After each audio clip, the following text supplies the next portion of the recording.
generations. And now, the power of two restores the one. We got a bidet!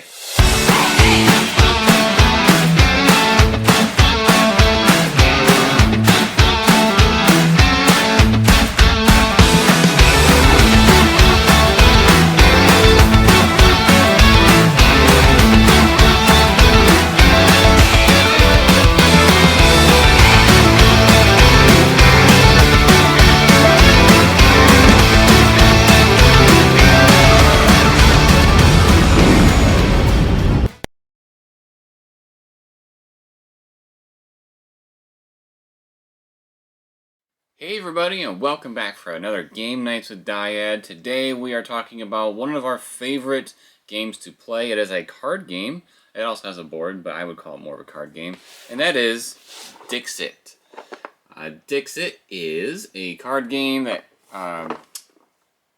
ranges from 3 to 6 players, 8 and older, and is approximately 30 minutes to play. There's also a wide variety, there's a ton of expansions that you can get as well. Which is also super nice with the original box because you can fit quite a few of these in that box for storage. The expansions don't add any extra rules or anything, they just add more cards to the game. And we'll see why that's important here in a second. So let's take a look at the setup. We'll talk about how to play the game, and then we'll wrap things up. So let's take a look at Dixit. Now we need to start talking about the game setup. So we need to put the board out. We got the game board here.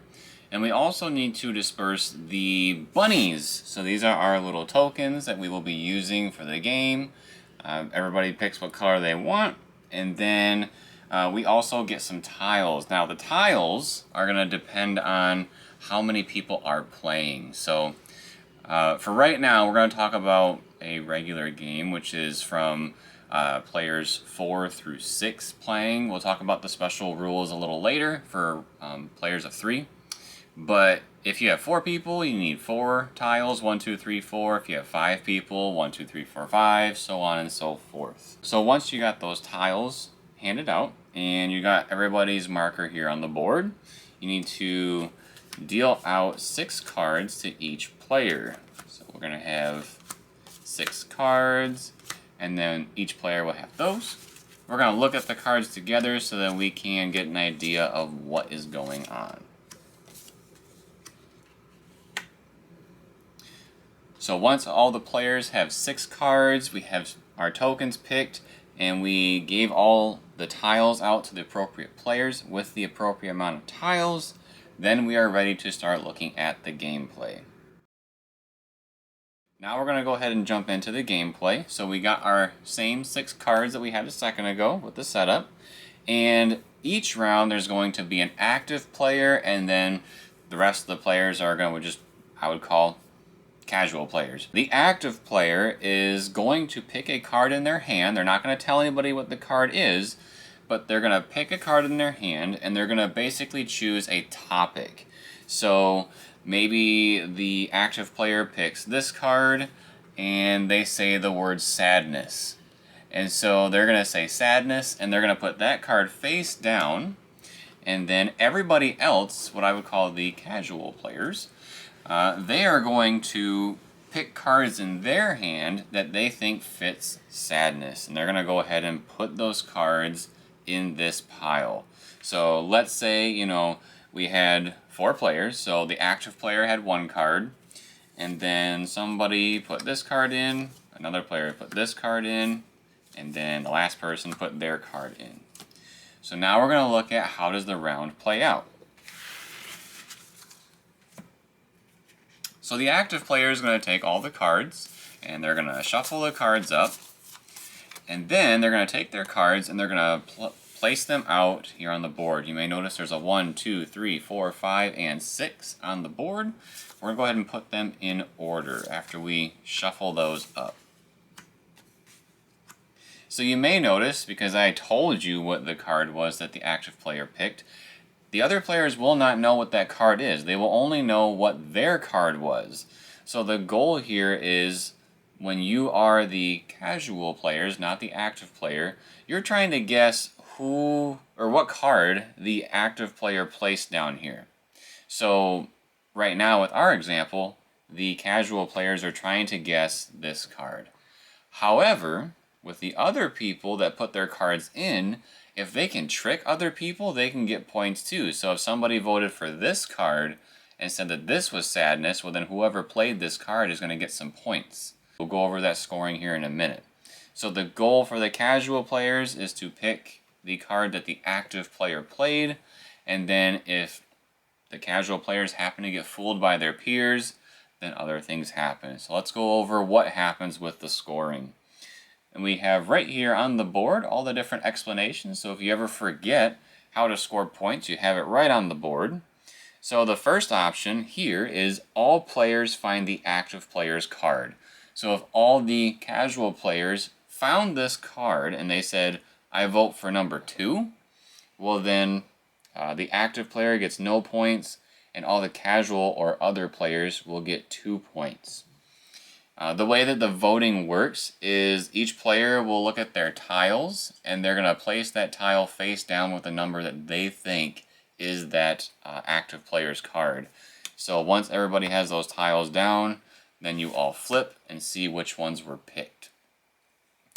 Another option could be option 2. No players find the active player's card, so nobody votes for this card. And then what happens is that the active player gets 0 points and all other players will get 2 points. Plus the bonus point for every vote that their card got. So let's say that nobody guessed the active player's card. Let's say this card was picked twice, or got 2 votes, and this card got 1. So this player would get 2 extra points and this player would get 1 extra point. So a couple different scenarios of what could happen. The third option here says if at least one player but not all the players have found the active player's card, then the active player gets 3 points, and then the players who found the card also get 3 points. Plus the bonus points occur as well. So we had, 3 people that could have been voting in this situation. Let's say 2 of them voted for the active player's card, and then 1 person voted for a different one. So that's this scenario. The 2 people that voted for this card would get 3 points apiece. The active player would get 3 points apiece. And then wherever that extra vote went, that person would also get a bonus point. So if that third person voted for this one, then whoever card this was, they get a bonus point. So kind of thinking about how that scoring system works, when you're the active player, you don't want your card to be obvious. Because if all the players pick your card, you're not going to get any points. But you want it to be, somewhat ambiguous so that maybe some people will pick your card and some people won't. So it all depends on what cards are dropped into the little pile, and then you do the scoring accordingly. The bunnies go along the trail based on the points. So let's just say, let's say pink and blue voted for red's card. Red was the active player. So then pink would get 3. Blue would get 3, and then red would also get 3 because only 2 of the people voted, not all of them, for red's card. But let's say that green had voted for blue's card, so then blue would get an extra 1 point there. The first one around the board and to the 30th point wins. So basically what you do is you rinse, repeat, and then you just pass on the active player's roll to the next person. So everybody had played a card, so the cards would go in the discard pile. Everybody would draw 1 new card so that they have a fresh hand of 6, and then the whole process repeats again. So the next player is now the active player. They pick a card from their hand and say, a phrase or word. So somebody might say galaxy, and they put this card down. Could be obvious if no other card looks like a galaxy, or it could be ambiguous if some people have some good ones that have some planets or stars or anything like that. So it all depends on how you play, and make sure it's not super obvious. You want it to be somewhat ambiguous. Okay, so what we already went over was what I would say the regular or most common way to play this game is with the 4 or more players. there is a small section in the rules that does change things up a little bit if you have 3 players. So here it is. The changes for the 3 players are that the players have 7 cards in their hand instead of 6. So when you go to deal out the hand in the very beginning, each player will get 7 cards instead of the 6 cards. The next thing that's different is that each player takes 5 voting tokens. So we were talking about the tokens earlier on, however many players there were, you match that number. So if there was 5 players, everybody would get 1 through 5. The difference here, if you have 3 players, is that each player will get 5 tokens, number 1 through 5. Then, once the active player has created his or her clue, the other 2 players hand the active player 2 cards. So if the active player said eyes, and they put their card down, and then the other 2 people that are playing, they have to go through their hand and pick 2 cards that they think would be good ones to put in that pile and potentially trick someone. So, if we had the other 2 people put some cards in, and then now we would be looking at the different options. We'd have those there. And then the voting and scoring rules, they don't change. At the end of the turn, all of the players refill their hands back to 7. So you're still going to go and pick the ones that you think are correct. So everybody has numbers 1 through 5. And so what they do is they'd say, okay, which card do I think is the one that the active player picked? And then they would go ahead and vote accordingly. You don't vote with 2 of them or anything like that. That does not change. You are still voting with 1 tile for this 3-person game. To reiterate, the active player does not vote. Why? Because they know what their card is. There's no point for that.